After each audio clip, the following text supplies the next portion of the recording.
회복과 치유의 길이라는 제목으로 하나님 말씀 전하겠습니다. 제가 오늘부터 이렇게 조그만 종이를 준비했는데요. 말씀을 조금 요약해서 핵심되어지는 메시지를 정리해서 이제 매일 아침마다 이렇게 나눠드리도록 하겠습니다. 아이고 이거 받으면 이제 자도 되겠구나 이렇게 생각하지 마시고 여기에서 우리가 말씀을 우리가 조금 더 깊이 또 마음속 깊이 우리가 새기기 위하여 우리가 이러한 것들을 준비했으니까요. 참고하시고 또 보시면서 우리 함께 은혜 나누도록 하겠습니다. 예수님께서 이 땅에 오실 때에 성경 이 특별히 누가복음의 말씀은 성령의 인도하심을 받아 성령이 임하여서 성령의 충만하심을 받아 그 모든 일들이 이루어졌음을 우리에게 말씀합니다.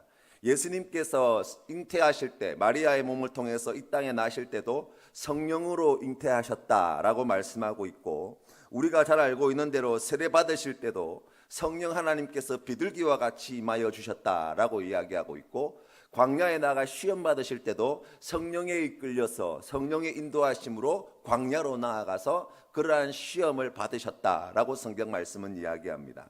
그래서 예수님께서 하신 그 사역들, 나심부터 시작하여서 오늘 우리가 읽은 성경 말씀에 이르기까지 성령 하나님의 함께하심과 그분의 인도하심이 한순간도 떠나지 않으셨다라는 것을 알 수 있고, 성령 하나님의 인도하심을 받아 예수님께서 그 모든 삶의 과정들, 사역의 과정들을 진행해 오셨다는 것을 우리가 볼 수 있어요.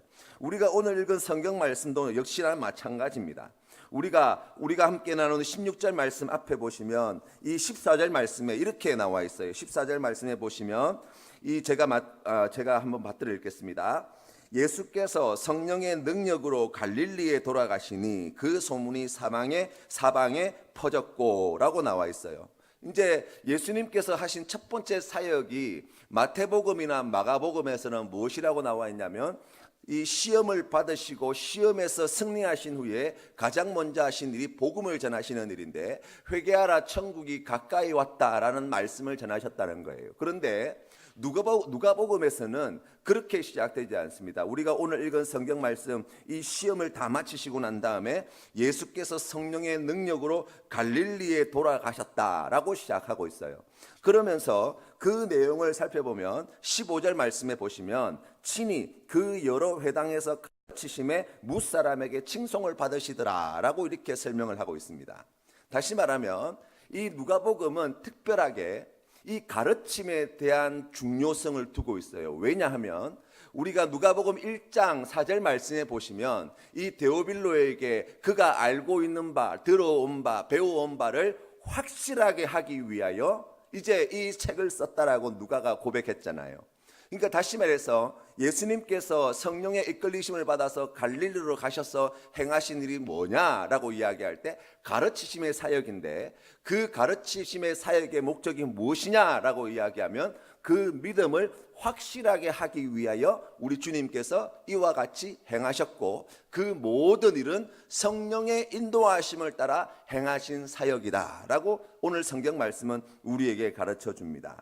그러면서 이제 이 회당에서 말씀을 읽으실 때에 이사야 61장 1절 2절 말씀을 읽으시는데, 그 말씀의 내용이 18절부터 나와 있어요. 우리 같이 한번 읽어보도록 하겠습니다. 18절 말씀입니다. 시작. 주의 성령이 내게 임하셨으니 이는 가난한 자에게 복음을 전하게 하시려고 내게 기름을 부으시고 나를 보내사 포로된 자에게 자유를, 눈먼 자에게 다시 보게 함을 전파하며 눌린 자를 자유롭게 하고 주의 은혜의 해를 전파하게 하려 하심이라 하였더라. 아멘.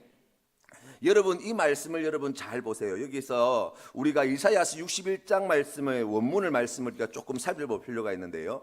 61장 1절 2절 3절 말씀은 이렇습니다. 거의 비슷한 말씀인데요. 주 여호와의 영이 내게 내리셨으니 이는 여호와께서 내게 기름을 부으사 가난한 자에게 아름다운 소식을 전하게 하려 하심이라. 나를 보내사 마음이 상한 자를 고치며 포로된 자에게 자유를, 갇힌 자에게 노임을 선포하며 여호와의 은혜의 해와 우리 하나님의 보복의 날을 선포하여 모든 슬픈 자를 위로하되 무릇 시온에서 슬퍼하는 자에게 화관을 주어 그 죄를 대신하며 기쁨의 기름으로 그 슬픔을 근심을 대신하며 찬송의 옷으로 그 근심을 대신하시고 그들이 의의 나무 곧 여호와께서 심으신 그 영광을 나타낼 자라 일컬음을 받게 하려 하심이라 라고 말씀하셨어요. 여기에 보시면 이 이사야서 61장 말씀도 그렇고 오늘 우리가 읽은 18, 19절 말씀도 마찬가지예요.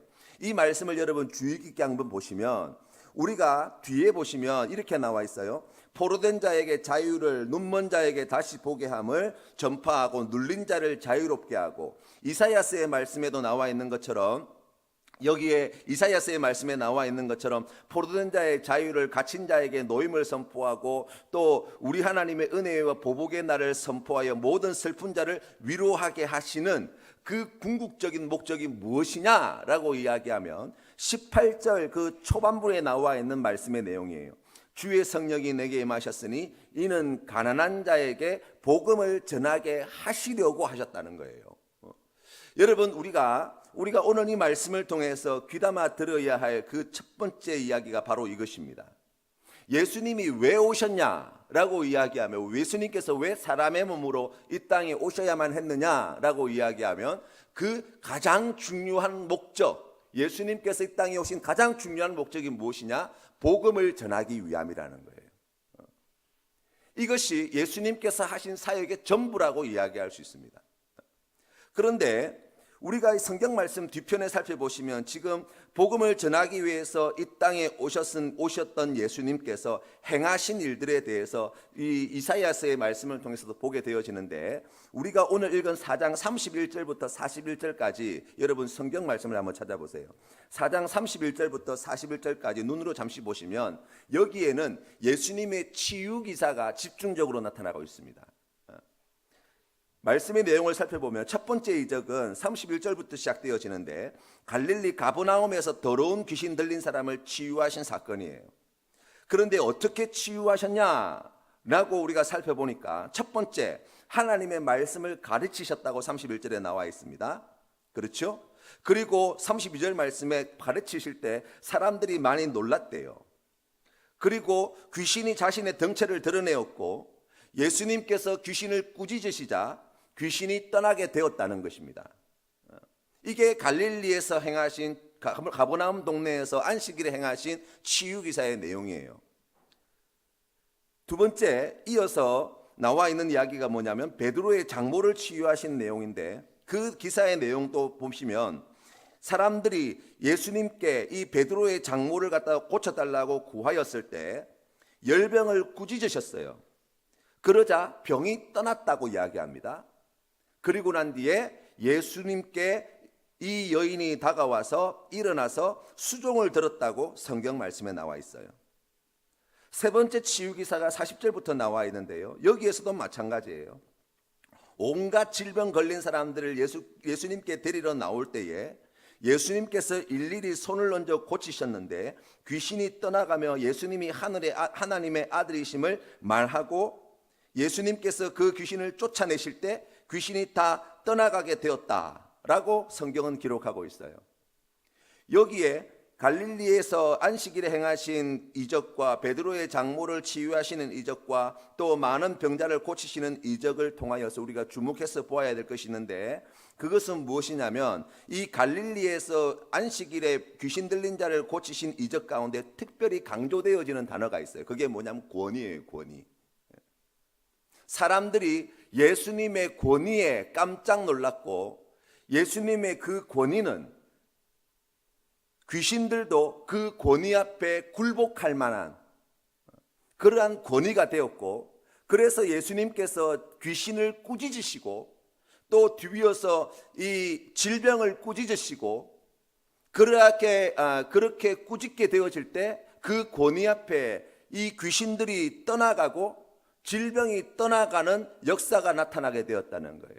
그 결과가 무엇입니까? 그 결과가 많은 사람들이 예수님이 거룩하신 분이심을 알게 되었다는 거예요. 귀신들이 예수님이 하나님의 아들이심을 이 귀신들도 알고 있다는 거예요. 고침을 받았던 베드로의 장모도 예수님이 어떠한 분이신 줄 알아 치유를 받고 난 다음에 그 자리에 일어서서 예수님을 수종드는 사람이 되었다는 거예요. 여기에 수종이라는 단어는 종이 주인을 섬기는 단어가 아니에요. 자유민이 사랑의 마음으로 섬기는 마음, 자발심에서 섬기는 마음, 바로 그것이 수종 들었다는 단어가 가지고 있는 의미입니다. 그러니까 우리가 이러한 말씀들을 쭉 보게 되어지면 예수님께서 이러한 치유 기사를 행하신 그 표면적인 모습 이면에 감추어져 있는 정말 중요한 의미, 중요한 메시지가 뭐냐라고 이야기하면 예수님이 어떠한 분이신지 알게 되었더라라는 거예요. 자, 우리가 오늘 읽은 성경 말씀 이사야서 4장 18절 말씀에 보세요. 주의 성령이 내게 임하셨으니 이는 가난한 자에게 복음을 전하게 하시려고 내게 기름을 부으시고 그 뒤에 포로된 자에게 자유를, 눈먼 자에게 다시 보게 함을, 눌린 자를 자유롭게 하셨다는 거예요. 눌린 자를 자유롭게 하여서, 포로된 자를 자유롭게 하여서, 그리고 갇힌 자를 자유롭게 하여서, 눈먼 자를 다시 보게 하여서 주님께서 하시고자 하시는 일이 무엇인가 하면 그 복음을 믿게 하신다는 거예요. 그게 우리 주님께서 이 땅에 오신 목적이다라고 성경은 우리에게 가르쳐 주십니다. 여러분, 그렇게 생각해 보면 예수님께서 복음을 전하신, 예수님께서 치유 행위를 행하시는, 그리고 귀신을 쫓아내시는 놀라운 이적을 행하신 그 모든 이유가 예수님이 하나님의 아들이심을 믿게 하기 위함이라고 한다면, 여러분, 우리가 오늘 말씀을 통해서 그러한 이적을 행하시게 되어질 때 나타났던 놀라운 결과들, 예수님의 하나님의 아들이심에 대한 그 권위를 인정하고 고백하는 역사가 무리들에게도, 귀신들에게도, 그 고침을 받은 사람들에게도 일어나게 되었다라는 것을 보게 되어지는 것입니다. 그럼에도 불구하고 그러한 역사가 나타나지 않는 이야기가 이 4장 말씀에는 담겨 있어요. 22절부터 시작해서 25절까지 말씀인데요. 여기에서는 어떤 이야기가 기록되어 있냐면, 예수님께서 이러한 놀라운 하나님의 말씀을 전하게 되어질 때 사람들이 다 놀라게 되어질 때 그것을 아주 우습게 여겼던 사람들의 이야기가 등장합니다. 어디에 나와 있냐면, 우리가 오늘 살펴본 4장 이 뒤편의 말씀에 보시면 이 예수님의 고향 사람들, 고향 땅 사람들이 예수님께서 행하신 이야기를 들었습니다. 그 이야기가 예수님께서 행하신 놀라운 소식을 듣게 되었을 때에 이 사람들의 반응이 무엇이었냐면, 이 사람이 요셉의 아들이 아니냐는 거예요. 이미 우리가 다 알고 있다는 거. 어릴 때부터 다 들어오고 다 우리가 어릴 때부터 봐왔고 우리가 함께 생활했던 사람이라는 거예요. 여러분, 그렇기 때문에 예수님께서 이 고향 땅에서는 환영을 받지 못하셨을 뿐만 아니라 이적을 행하지 못하였다고 성경 말씀에 나와 있습니다. 여러분, 우리가 신앙생활하게 되어질 때 다른 분야에 있어서는 그 직종에 혹은 그 일에 오래도록 종사하게 되어지면 실력이 그만큼 붙고 경력이 그만큼 붙고 또 그러한 것 때문에 가지게 되어지는 노련미를 우리가 이야기할 수 있어요. 그런데 신앙의 영역에서는 결코 그렇지 않아요. 우리가 오늘 성경 말씀에 나와 있는 하나님께서 우리에게 베풀으시는 놀라운 은혜, 포로된 자가 자유케 되어지고 눈먼 자가 다시 보게 되어지고 눌린 자가 자유를 얻게 되어지고 예수 그리스도께서 하나님의 아들이심을 믿음으로 고백하며 그 권위를 인정하고 그 앞에 겸손히 우리가 굴복하고 하나님께서 기뻐하시는 그 귀한 은혜의 복음을 귀한 줄 여기며 사는 복된 삶을 살지 못하는 이유가 무엇인가 라고 이야기하면, 우리의 신앙에 있어서는 특별히 이 익숙함, 많이 들어왔다는 거예요. 이미 알고 있다는 거예요. 우리가 오래도록 신앙생활하면서 늘 들어왔던 이야기라는 거예요. 이 예수님의 고향 땅에 살고 있던 사람들이 말하여 준 것처럼 말입니다. 여러분, 우리가 그러한 시험을, 우리가 이러한 신앙의 경력에 있어서 어떻게 보면 어릴 때부터 우리가 예수님의 말씀을 듣고 우리가 오래도록 신앙생활을 하게 되어질 때 많은 하나님의 말씀의 이야기를 들었습니다. 예수님이 어떠한 일을 행하는지 다 알고 있습니다. 하지만 중요한 것은 무엇입니까? 우리의 삶의 자리에 그 신앙의 경력이, 그 신앙의 연륜이 우리의 삶의 자리에서 어떻게 실력으로 발휘되어지는가 우리가 한번 살펴보면 신앙생활을 오래 하였음에도 불구하고 그러한 시험과 고난 앞에 너무나 무기력하게 넘어지는 우리의 모습을 어렵지 않게 보게 되어지죠. 어려운 시험들을 치르시는 분들이 있어요. 나라의 국가의 사법고시, 옛날 같으면 사법고시, 또 행정고시, 외무고시, 이런 어려운 시험들을 이제 보시는 분들 가운데 장수생들이 있습니다. 장수생들. 1년, 2년 준비하는 게 아니라 3년, 4년, 옛날에는 10년 동안 막 준비하시는 분들이 있어요. 여러분 생각해 보시면 아니 10년 동안 준비를 했는데 왜 못 들어가나 싶잖아요. 어려운 시험들의 장수생들이 가지는 공통점이 뭔지 아세요? 이 장수생들이 왜 장수생들이 되냐면 그 공부를 시작할 때는 처음에 시작할 때는 다 모르는 것들밖에 없었다고 이야기할 수 있잖아요. 배워야 될 것들이고 알아야 될 것들이고 모르는 것들밖에 없는 거예요. 그래서 하나하나 처음부터 다 공부를 시작해야 돼요. 그런데 한 해 떨어지고 그 다음에 시작되어지면 그래도 내가 이만큼은 공부했다고 생각하는 거예요. 그래서 공부를 해보면 알고 있는 것처럼 여겨지는 게 많은 거예요. 이해하고 있다고 생각하는 게 많은 거예요. 풀 수 있다고 생각하는 게 많은 거예요. 그런 것들을 넘기고 하다 보면 그 다음에 또 떨어지는 거예요. 그럼 그 다음에 시험 준비하면 어떻게 되겠어요? 또 알고 있는 것들, 이미 다 이해하고 있는 것들, 내가 풀 수 있는 것들이 눈에 자꾸 보이는 거예요. 그러면 그것도 넘어가게 되지요. 그거 넘기면 어떻게 돼요? 시험에서 또 떨어지는 거예요. 그래서 장수생이 되는 거예요. 알고 있다고 하는 거, 문제를 풀 수 있다고 하는 거, 내가 이미 이해하고 있다는 것은 어디서 검증을 받아야 합니까? 문제 앞에서예요. 문제 앞에서. 틀리면 모르는 거예요. 내가 다 알고 있는데 틀렸다. 아니에요. 착각이에요. 몰라서 틀린 거예요. 이번에 서리 시험에 떨어졌다. 내가 알고 있는데 실수해가지고 아니에요. 몰라서 떨어진 거예요. 그걸 인정 못해서 장수생으로 가는 거예요. 신앙도 마찬가지입니다, 여러분. 우리가 예수 믿으면서 신앙생활할 때 내가 하나님의 말씀을 이만큼 배우고 이만큼 듣고 이렇게 살아왔습니다 라고 이야기할 때 진짜 신앙의 실력은 어디서 드러난다고요? 고난 앞에서 나타나는 거예요. 시험 앞에서 나타나는 거예요. 내가 믿는 바 예수 그리스도를 믿는 이 믿음의 고백은 우리의 삶을 통해서 드러나게 되어지는 거예요. 넘어졌습니까? 아직 내 믿음이 준비되어지지 못했다는 거예요. 우리가 아직 예수 그리스도를 모른다는 거예요. 예수 그리스도를 안 믿는다는 거예요. 여러분 우리가 그것을 인정할 때 거기에서 치유와 회복의 역사가 나타나기 시작하는 거예요. 사랑하는 성도 여러분, 오늘 우리가 예수님의 말씀을 통해서 듣게 되어지는 복음이 무엇입니까? 예수님께서는 우리에게 복음을 전하기 위하여 오셨는데 이 복음을 전하시기 위하여서 우리 예수님께서는 이 회복의 역사와 치유의 역사를 우리 가운데 행하시는 분이시라는 거예요. 그 회복과 치유를 통해서 우리가 알아야 되는 것이 무엇이냐라고 하면 예수는 그리스도시요 살아계신 하나님의 아들이십니다라고 하는 이 흔들리지 않는 믿음의 반석 위에 서는 거예요. 이게 전부입니다. 병 고침을 받는 것이 목적이 아니고 문제가 해결되어지고 사업이 잘 되는 것이 중요한 것이 아니고 그보다 더 중요한 것이 있는데 예수님이 하나님의 아들이심을 믿음으로 고백하며 나아가는 것. 그 믿음의 실력이 우리의 삶의 문제와 시험과 환난 가운데에 그 모든 것들을 해결해낼 능력의 믿음이 되어짐을 증명하며 살아가는 삶. 바로 거기에 우리 주님의 복음의 능력이 있는 거예요.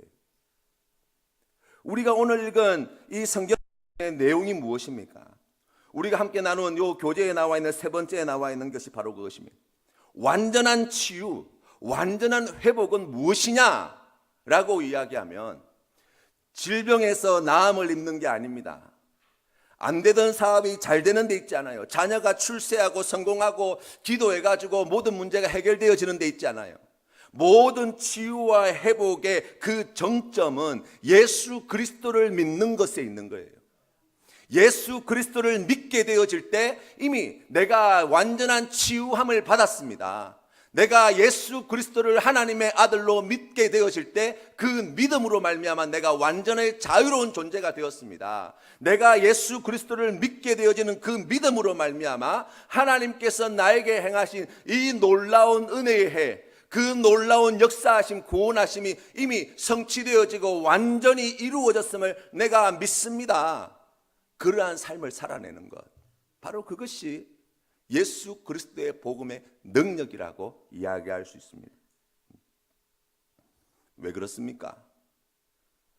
우리의 인생은 연약하여서 질병으로부터 나음을 입어도 그 죽음은 피할 수 없기 때문에,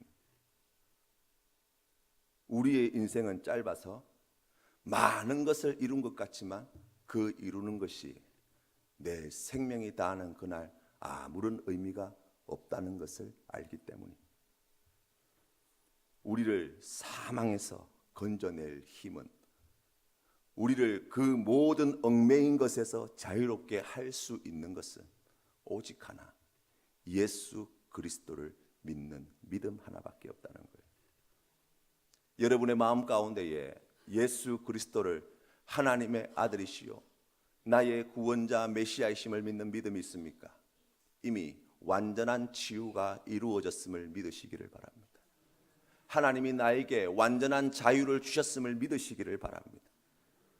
그 귀한 은혜를 받은 우리가 완전한 자유와 치유함을 받은 믿음의 삶을 살아내는 것, 바로 오늘 우리 예수님께서 우리에게 들려주신 복음이라 할 것입니다. 이 귀한 믿음으로 오늘 이 하루도 완전한 치유와 자유를 누리며 회복을 누리며 하나님 앞에 큰 영광 올려드리시는 우리 모든 성도님들 다 되시기를 주님의 이름으로 축원합니다.